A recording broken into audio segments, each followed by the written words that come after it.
Assalamualaikum warahmatullahi wabarakatuh. Perkenalkan, nama saya Nur Alimu Ayanah. Saya dari Tarbiyah 22 kelas B. Di sini saya akan menjelaskan esai saya yang berjudul Faktor Penyebab Degradasi Moral Remaja di Indonesia. Indonesia merupakan negara yang sangat indah dan juga dikenal sebagai negara yang sangat ramah dan bermoral.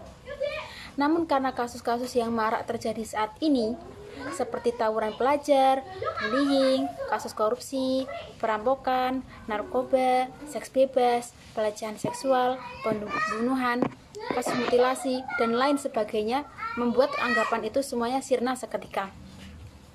Hal tersebut merupakan gejala degradasi moral yang melanda bangsa Indonesia ini, khususnya di kalangan remaja. Degradasi berarti kemunduran, kemerosotan, atau penurunan dari suatu hal, sedangkan moral adalah alat atau budi pekerti. Jadi, jika kita gabungkan keduanya, maka degradasi moral adalah suatu kemunduran atau kemerosotan budi pekerti seorang maupun sekelompok orang. Nah, esai saya kali ini akan membahas faktor-faktor penyebab degradasi moral remaja di Indonesia. Sebenarnya ada banyak faktor penyebab degradasi moral di Indonesia. Akan tetapi, yang menjadi faktor utama penyebab degradasi moral di sini adalah orang tua atau keluarga serta lingkungan, baik di dalam maupun di luar sekolah. Yang pertama dari faktor keluarga.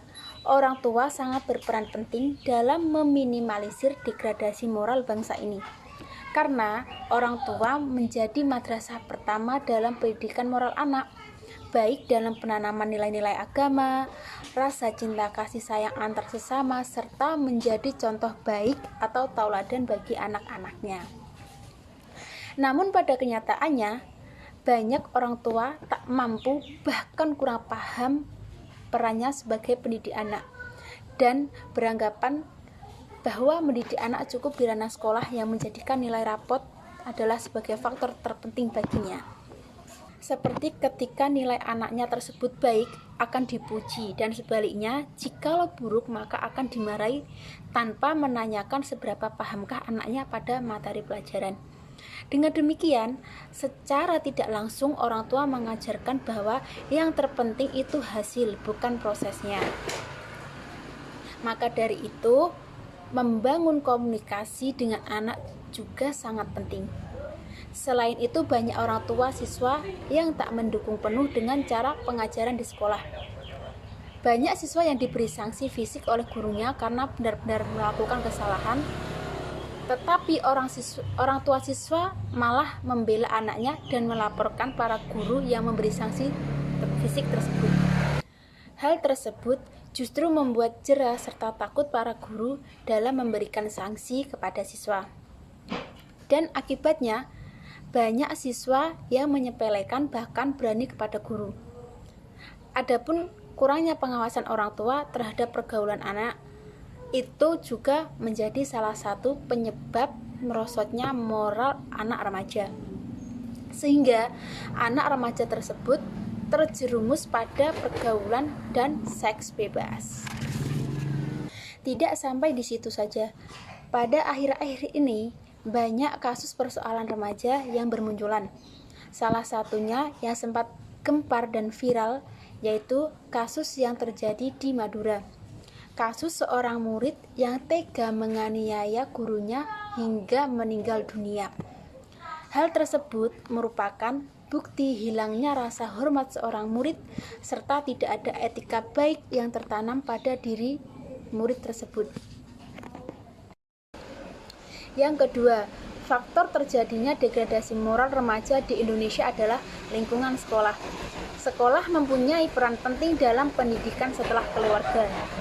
Karena sekolah secara sistematis melaksanakan bimbingan, pengajaran, dan latihan dalam rangka membantu siswa supaya mampu mengembangkan potensinya, baik berkenaan dengan aspek moral, spiritual, intelektual, emosional, maupun sosial.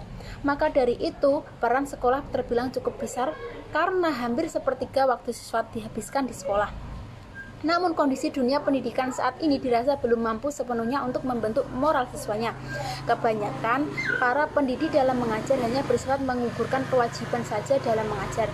Para siswa lebih ditonjolkan dalam hal intelektual dan mengesampingkan pendidikan moral. Jadi, solusi untuk mengatasi degradasi moral pada remaja Indonesia dapat membaik jika apabila peran kedua lini tersebut berjalan dengan baik dalam mendidik remaja saat ini.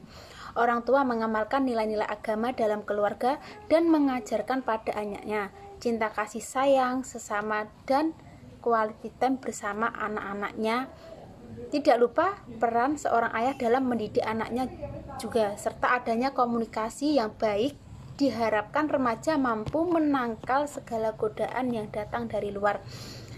Alangkah lebih baiknya juga jika apabila kedua lini tersebut dapat berkolaborasi, bekerja sama, dan saling mendukung demi terciptanya generasi yang bermoral atau berakhlak mulia. Pada intinya, dua faktor utama degradasi moral remaja di Indonesia adalah peran dari lingkungan keluarga atau orang tua dan lingkungan sekolah maupun di luar sekolah. Apabila kedua peran tersebut berjalan dengan baik dalam menjalankan perannya, maka kemungkinan degradasi moral remaja di Indonesia akan teratasi. Sekian dari saya. Wassalamualaikum warahmatullahi wabarakatuh.